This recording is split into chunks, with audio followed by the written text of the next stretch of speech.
আসসালামু আলাইকুম। দেখতে পাইতেছেন আল্লাহর রহমতে আমি আলমডুবুরি আছি এখন ঢাকা ধর্মগঞ্জ।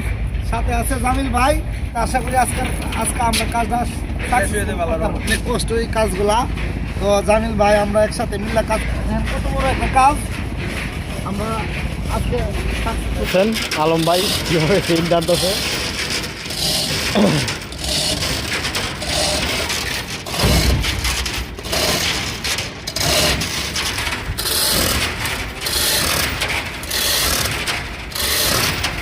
আল্লাহর রহমতে আমাদের ওয়ের চাপানো শেষ। এখন আমরা কামড়ি মারতেছি যাতে আমাদের ওয়ের বা বাল্কেটের উপরেরটা যাতে কোনো ক্ষয়ক্ষতি না হয়।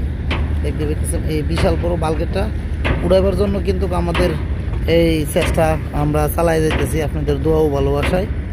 আর এটা লঞ্চে সুন্দরবন 16 লঞ্চে এটা ডুবাইছিল। তো আজকে আল্লাহর রহমতে আমাদের কার্যকলাপ একদম উঠানির যে একটা কার্যকলাপ চলতেছে এটা চালাইতেছি আমরা। ভিডিওটি ভালো লাগলে অবশ্যই লাইক দিয়ে শেয়ার দিয়ে আমাদের পাশে থাকবেন। বিশেষ করে ঘন্টা দুয়েকের ভিতরে আমরা আল্লাহর রহমতে একটা ভালো রেজাল্ট পাবো। আল্লাহ যে সহায়তা। আপনাদের কাছে একটা বিষয় শেয়ার করতাম পারতাছি না, আর এখন শেয়ার করি। যে বয়সে স্কুল খাতা বই খাতা নিয়ে স্কুলে দৌড়াইবার কথা, এই বয়সে কিন্তু আমাদের সাথে কাজে লাগিয়ে গেছে। কি করা যাব, গরিব হইলে যে যন্ত্রণা, খিদার যন্ত্রণা, কষ্টের যন্ত্রণা, সংসার চলার যে যন্ত্রণা, এটা আমরা বুঝি। আমরা যারা ডুবুরির কাজ করি বা যারা কাজ করে তারা বুঝে। তো আমার সাথে আমি যে ছোটো থাকতে কাজ ধরছিলাম, তো আমার সাথে আরেকটা পিচ্ছি, তার নাম নয়ন। সেও পেটের সংসার এই এতটুক বয়সে সংসার হাতে নিয়ে নিছে। সংসারের চাপে কাজ করন লাগে। এই নয়ন, তুমি তো স্কুলে যাওয়ার কথা এই বয়সে তো এত পরিশ্রমের কাজ করো, তোমার শরীরে খাই লাগে না?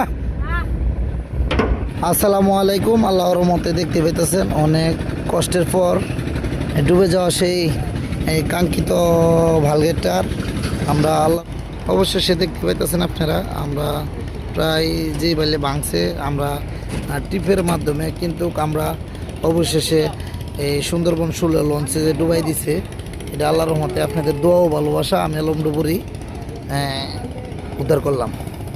আসসালামু আলাইকুম। আল্লাহর রহমতে ডুবে যাওয়া সেই কাঙ্ক্ষিত ভালগেটটা, যে ভালগেটটাকে সকাল ভোর বেলা সুন্দরবন 16 লঞ্চে ডুবাই দিছে। এখানে 2টা মানুষও মারা গেছিল, আর 2টা মানুষ আল্লাহর রহমতে আপনাদের দোয়া ও ভালোবাসা আমি আলমডুবুরি উদ্ধার করছি। তো এখন আল্লাহর রহমতে আবার সেই কাঙ্ক্ষিত ভালগেটটা আমি আলমডুবুরির মাধ্যমে আল্লাহর রহমতে আপনাদের দোয়া ও ভালোবাসা উদ্ধার করতে সক্ষম হয়েছি। তো আমরা আশা করি আল্লাহর রহমতে কিছুক্ষণের ভিতরে আমরা সেই কাঙ্ক্ষিত ভালগেটটার